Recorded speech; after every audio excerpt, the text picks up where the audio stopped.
Welcome back to my channel.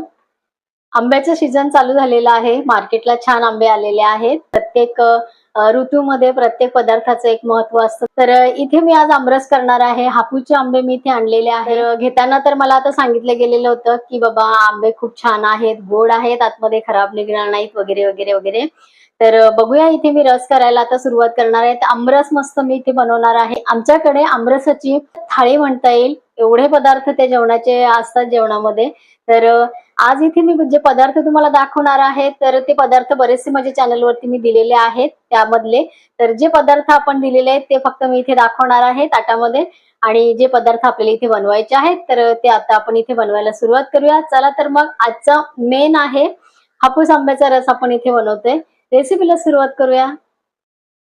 इथे बघा, मी आंबे छान पाण्यामध्ये भिजत लावलेले आहे. स्वच्छ धुवून मी आंबे घेतलेले आहे आणि मी इथे पाण्यामध्ये आंबे भिजत लावलेले आहे. आंबा भरपूर मोठा आहे, कलरही खूप छान आहे आणि वास तर अप्रतिम आहे. 8 आंबे इथे आहेत. तर 8 आंब्यांचा आपण इथे आमरस करणार आहोत. तर हे आंबे मी जवळजवळ 1 तास झाले थंडगार पाण्यामध्ये स्वच्छ धुवून 2 पाण्याने, आणि नंतर इथे मी पाण्यामध्ये छान भिजत ठेवलेले आहे. त्यामुळे रस छान होतो आणि आंब्याचं हीट पूर्ण निघून जाते. आणि आमरस बनवण्यासाठी मी फ्रीजमध्ये पाणी ठेवलेलं आहे पातेल्यामध्ये गार करायला, कारण गार आमरस खूप छान लागतो. तर इथे आता हे आंबे स्वच्छ धुवून झालेले आहेत. तर आमरस बनवायला आपण आता सुरुवात करूया. आंबे आपण आता आतून बघूया. हे बघा, एकदम छान आपले आंबे इथे निघालेला आहे.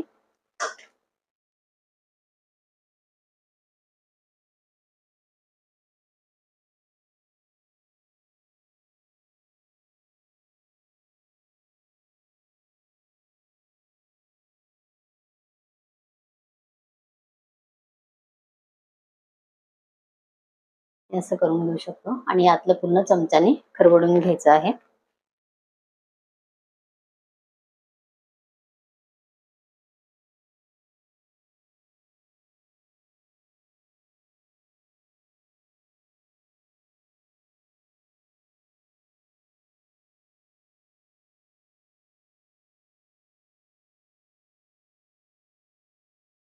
आणि आंबे आपले चांगले असतील, खराब नसतील, तर आपण पूर्ण आंबे असे आपले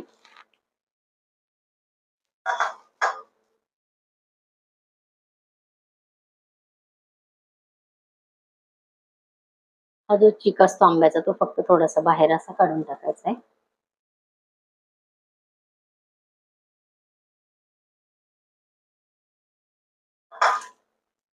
हे बघा, आंबे आपले अजिबात खराब नाहीये.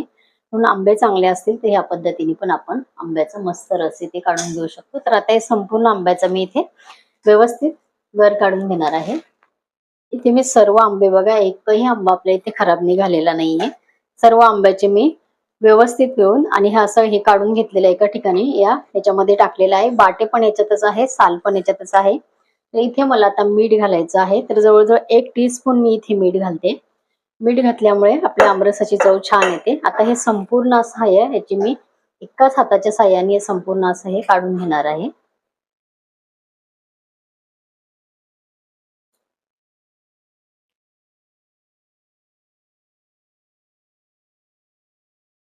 तर इथे आपल्या आंब्यांचा अगोदर सर्वात आधी हा घट्ट बिना पाण्याचा हे संपूर्ण गर इथे काढून झालेला आहे. आपल्याला ब्लेंडर फिरवून घ्यायचा आहे.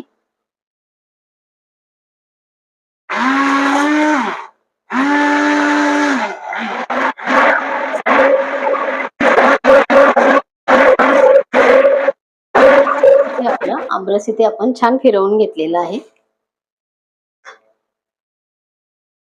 इथे आमरस बघू शकता तुम्ही, एकदम एकजीव व्यवस्थित झालेला आहे. इथे आपला आमरस तयार झालेला आहे. तर आता इथे मी घालणार आहे 1 टीस्पून मी इथे वेलची पावडर आहे. तर वेलची पावडर घालणार आहे. रसामध्ये खूप छान लागते, चवही छान लागते आणि डायजेशन साठी पण उत्तम आहे. तर 1 टीस्पून मी इथे घालणार आहे वेलची पूड. आणि ब्लेंडर फिरवल्यामुळे एकदम प्लेन आपला हा रस तयार होतो, चवीला खूप छान. आता परत एकदा आपल्याला हे मिक्स करायचं आहे आणि हे पातेलं आपल्याला आता फ्रीज मध्ये ठेवायचं आहे. थंडगार हा रस झाल्यानंतर आपण हा वाढणार आहोत जेवणाच्या ताटामध्ये. एकदम छान या रसाची चव लागते. आणि दुसरी टीप इथं अशी आहे रस बनवताना, की आंबा गोड असतो, तर गोड आंबा असला तर आपल्याला फार त्याच्यामध्ये साखर घ्यायची काम पडत नाही किंवा कोणाला वरून साखर आवडतही नाही. तसाच थोडा गोड फिक्का असा रस आवडतो, पण बरेच ठिकाणी मी बघितलेलं आहे की आमरसामध्ये साखर घेतली जाते. तर ह्याच्यामध्ये साखर मिक्स करून टाकतात म्हणजे आमरस बनवताना. तर तसं करू नका, कारण जर आमरस तुमचा आत्ता बनवला आणि सपोज तुम्हाला तो संध्याकाळी खायचा असेल आणि सकाळी आमरस बनवला तर तो काळा पडतो आणि चवही बदलते. तर तुम्हाला साखर घालायची असेल तर तुम्ही एक्स्ट्रा पिठी साखर बनवून ठेवा डब्यामध्ये. एक्स्ट्राची ठेवली आपण बनवून तरी ती केव्हाही आपल्याला उपयोगी पडते आणि जास्त कमी प्रमाणामध्ये जर कोणाला लागत असेल. आणि पिठी साखर असल्यामुळे पटकन ताटावरती आपण ती साखर विचारून आणि वाढू शकतो आणि ती पटकन मिक्स होते. तर ही एक टीप होती की साखर रस बनवताना घालू नका. तर हे आपल्याला आता इथे छान मिक्स आपण वेलची पूड केलेली आहे. फ्रीज मध्ये आपल्याला आता हे पातेलं ठेवायचं आहे. इथे बघा गव्हाच्या शेवया आपल्या तयार आहेत. आमरसाबरोबर आमच्याकडे गव्हाच्या शेवया अशा बनवल्या जातात. तर ह्या इथे तयार मी केलेल्या आहे. इथे मी कडक पीठ मळून ठेवलेलं आहे. पुरीचं पीठ हे आहे. आमरस पुरी इथे मी बनवणार आहे. तर आमरस आपला तयार झालेलाच आहे. चपाती पण तुम्ही इथे करू शकता, पण इथे मी पुरी बनवणार आहे. तर हे पीठ आपण कसं कसं भिजवलेलं आहे, यामध्ये पुऱ्या टम्म फुगण्यासाठी किंवा बराच वेळ टम्म फुगलेल्या असण्यासाठी, तेलगट नाही झाल्या पाहिजे यासाठी ट्रिप आणि ट्रिक्स मी माझ्या चॅनलवरती हे पीठ कसं मळायचं, पुऱ्या कशा बनवायच्या रेसिपी दिलेली आहे बघा. इथे मी हे बॅटर भिजवून ठेवलेलं आहे. त्याच्यावरती मी कांदा टाकलेला आहे. कांदा मिक्स केलेला नाहीये. तर बॅटर हे कसलं आहे तर भजींचं आहे. भजी मी इथे बनवणार आहे. तर हे चणा डाळीचं पीठ आहे.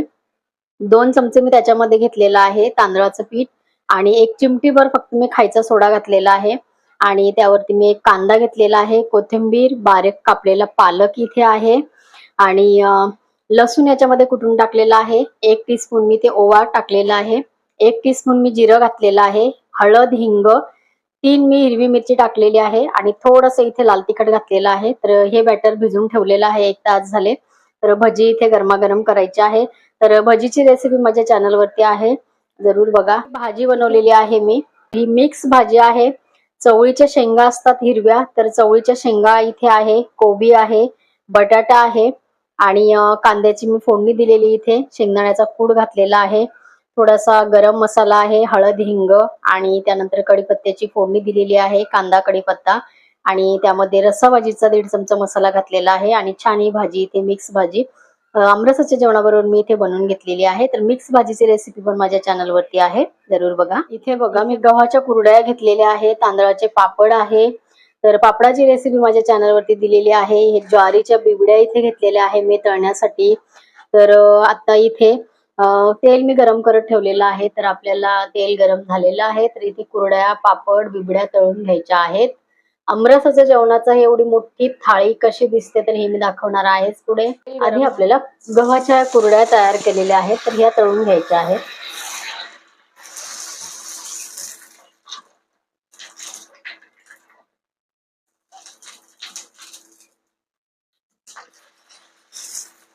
कुरड्या तळून संपूर्ण इथे आपले हे पापड तळून झालेले आहेत आणि इकडे आपले झालेले आहे बिबड्या तळून. कुरडई, पापड आणि हे पदार्थ खाल्ले जातात या जेवणाबरोबर आमच्याकडे, म्हणून मी म्हटलं की ही थाळी खूप हेवी असते. याबरोबरच अजून आपली भजी व्हायची आहेत. तर एवढं हेवी हे जेवण असतं. इथे आपली संपूर्ण रसाची जेवणाची थाळी इथे तयार झालेली आहे. पुरी इथे आहे, भजी मी केलेली आहे, कुरडई, पापड, ज्वारीची बिबडी पण तळलेली आहे, इथे मिक्स भाजी आहे, शेवयाचा भात आहे आणि इथे परत दुधीची मी भाजी बनवलेली आहे. तर इथे आपलं हे आमरसाचं जेवण तयार झालेलं आहे. इथे आपल्या आमरसाची थाळी वाढून झालेली आहे. आमरस आपला इथे मस्त थंडगार झालेला आहे. बाकी सर्व पदार्थ मी इथे दाखवलेले आहे आणि यातले बरेचसे पदार्थांची रेसिपी मी चॅनलवरती दिलेली आहे. आमरसा पद्धतीने नक्की करून बघा. थंडगार आमरस आणि पुरी जेवण एक नंबर लागतं. तर आजची ही आमरसाची रेसिपी तुम्हाला कशी वाटली कमेंट करा. माझ्या चॅनलवरती व्हेज नॉनव्हेज पदार्थांच्या बरेचशा प्लेलिस्ट आहेत, त्याची लिंक मी खाली डिस्क्रिप्शन बॉक्समध्ये दिलेली आहे. तुम्ही मला इंस्टाग्राम आणि फेसबुकवर सुद्धा फॉलो करू शकता. तसंच तुम्ही मला माझ्या व्हॉट्सअप चॅनलला सुद्धा ऍड होऊ शकता, त्याची लिंक मी खाली डिस्क्रिप्शन बॉक्समध्ये दिलेली आहे.